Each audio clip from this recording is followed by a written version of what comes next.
If you go back just a few decades before the fall of the Roman Republic, glassmaking was considered a fragile secondary craft compared to bronze and iron.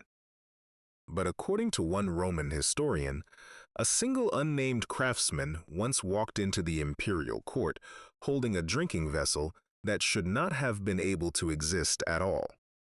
It's called vitrum flexile, flexible glass, and it has been documented in the writings of Pliny the Elder to survive being thrown to a stone floor without shattering, only denting like soft metal before the craftsman calmly hammered it back into shape with his bare hands. But if this material really existed, why does it appear nowhere in the archaeological record today? And if a Roman emperor really had a man executed to keep it hidden, what does that tell us about how fragile innovation really is under the wrong ruler? Let's find out. The idea of creating a material that combines the clarity of glass with the resilience of metal is one of the oldest material science ambitions in human history. We've already covered a version of this material ambition.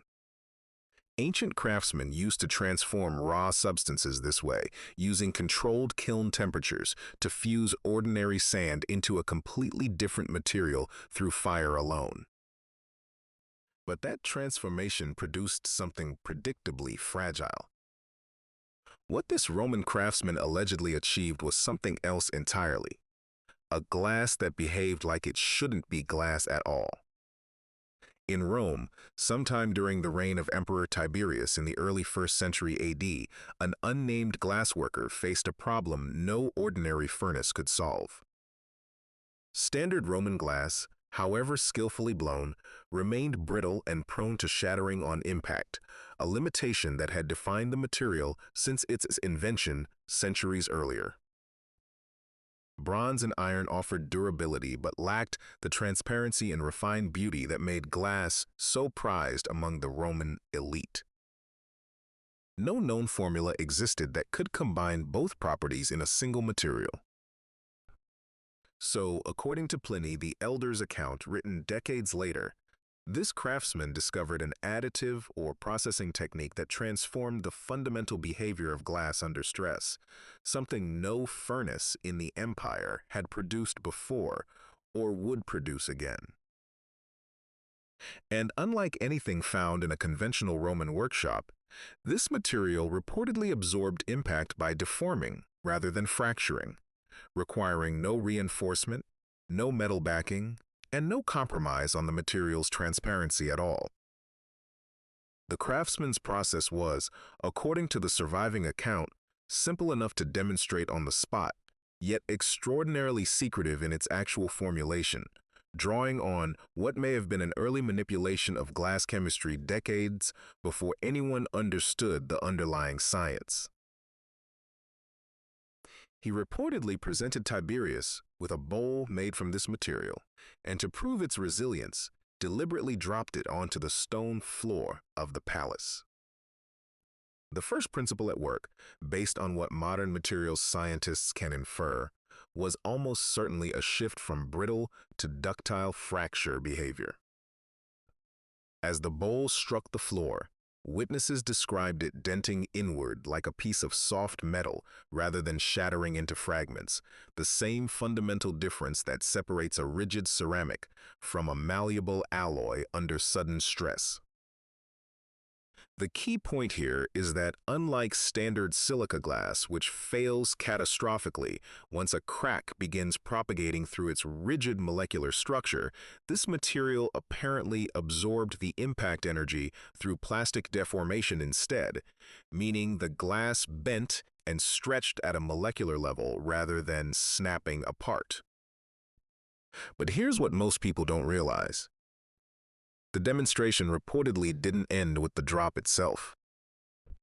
You see, the craftsman also allegedly performed something researchers today would recognize as cold working, using a small hammer to strike the dented bowl back into its original shape, without reheating it in a furnace. In a material behaving this way, that ability to be reshaped at room temperature without cracking suggests a composition closer to a modern polymer or metallic glass than anything typically associated with ancient silica-based glassmaking, even though no surviving Roman text describes the specific ingredients involved. The third principle, entirely speculative but consistent with the account, is some form of early alloying or additive stabilization, possibly introducing trace metallic elements into the molten glass mixture to fundamentally alter its internal structure. If accurate, this would represent an intentional manipulation of material properties at a level of sophistication historians generally don't associate with first-century craftsmanship.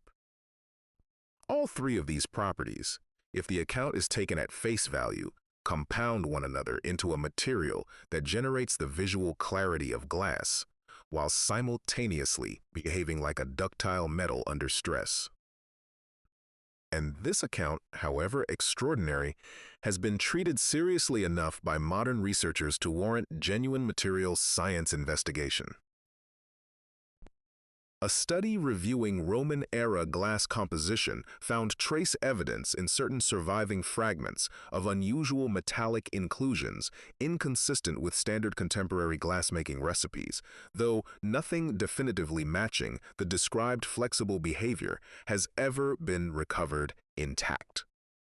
And historians, cross-referencing multiple ancient sources, found that while Pliny's account is the most detailed, several later Roman writers reference the same general story independently, suggesting it circulated as an established piece of Roman lore well before Pliny recorded it decades after the alleged event. To put that in practical terms, if a material with these properties truly existed, a Roman craftsman would have stumbled onto something resembling the toughness of certain modern engineered glasses, materials that took 20th century chemists decades of controlled experimentation to deliberately reproduce.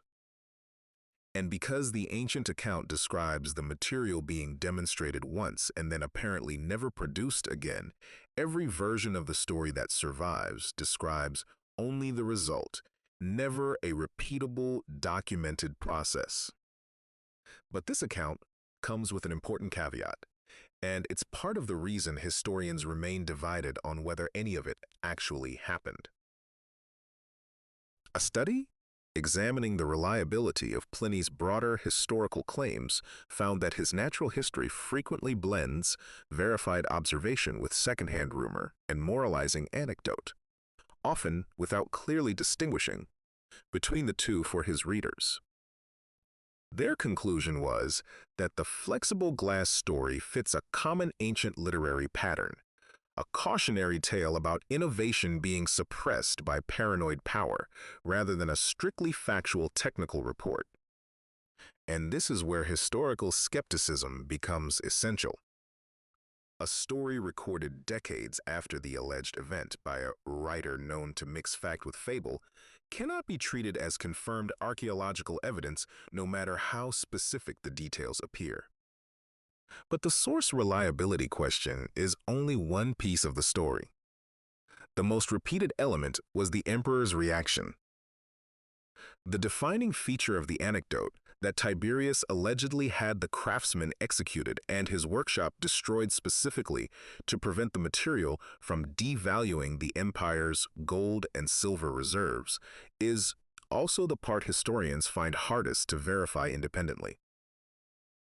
As the story passed through multiple Roman authors over the following century, the motivation attributed to Tiberius shifted slightly with each retelling, some emphasizing economic fear, others suggesting simple imperial paranoia about any innovation he couldn't personally control. And there's a more subtle historical problem, a kind of narrative convenience. This occurs when ancient writers prioritize a morally satisfying story over a documented fact, because a tale about a tyrant destroying progress to protect his own wealth serves as a compelling lesson regardless of whether it happened exactly as described. Because so much of what survives from this period exists as literary anecdote rather than administrative record, most evidence for stories like this comes down to us as compelling narrative rather than verified event. For this reason, modern historians generally treat the flexible glass story as likely apocryphal, a memorable legend illustrating a real anxiety about innovation and power, even if the specific craftsman, bowl, and execution never happened exactly as Pliny described. But beyond the questionable reliability of the anecdote, there is the issue of physical evidence.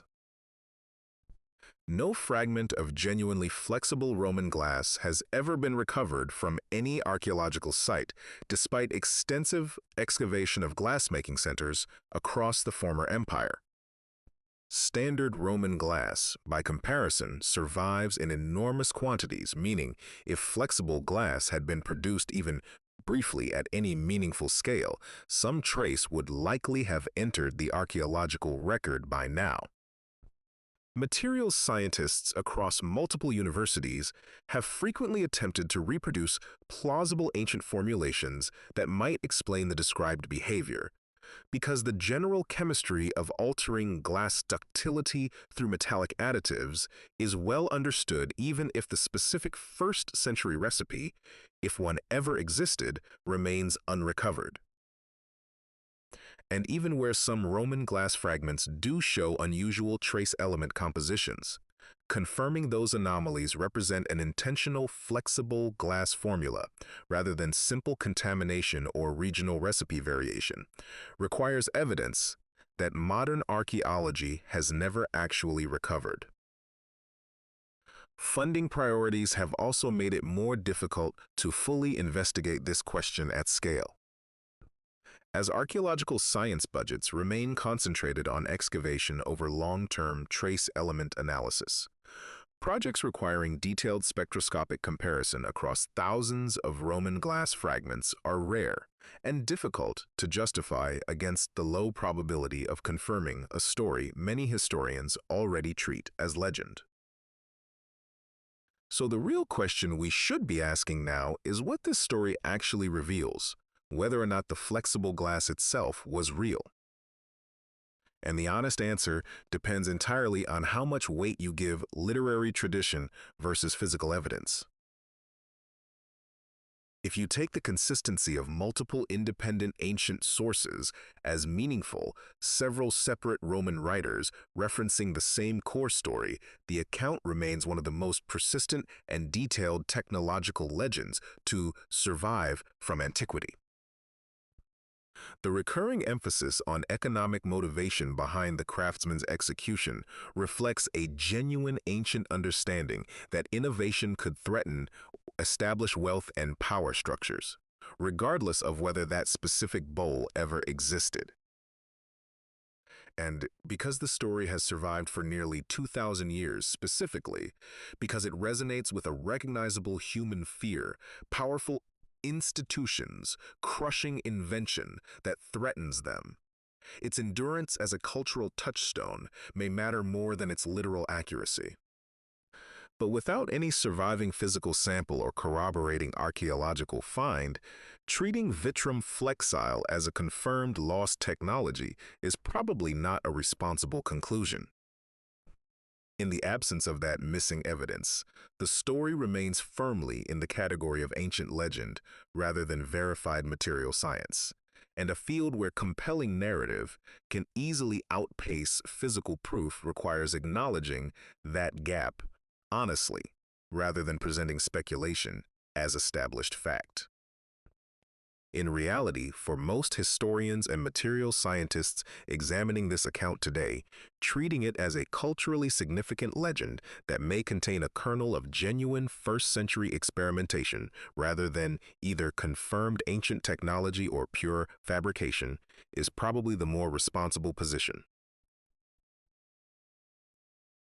A story this detailed and this widely repeated across multiple ancient sources demonstrates that Romans themselves believed such innovation was plausible, delivering a fascinating but honestly unverifiable piece of the historical record.